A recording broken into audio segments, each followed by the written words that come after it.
হ্যাঁ হ্যাঁ? পুলিশকে ফোন দেবো। প্লিজ আমাকে ক্ষমা করে দাও, প্লিজ প্লিজ আমাকে ক্ষমা করে দাও, প্লিজ প্লিজ। কেটা আম পড়েছে?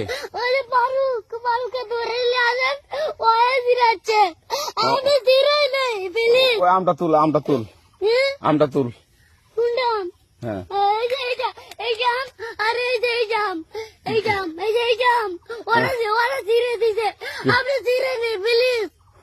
তো একটু দূরে টাড়া কি ওখানে টাড়া।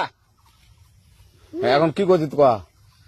ফারুক না, হুম আমরা কিভাবে বলছি, আমরা রাস্তা দিয়ে বললাম বলে আমরা স্কুল যাবো, হ্যাঁ কটা বস্তা দেখি ওই বাগানে ঢুকলে দিয়ে না আমাকে একটা দুটা আম ছিঁড়ে দিল। এটা আম ছেড়ে দিল। ওই যে ফারুক আছে না, আর কোথাকার রে? ওই যে ওঠে ঘর, কোন টাকার ফারুক? এনে দিল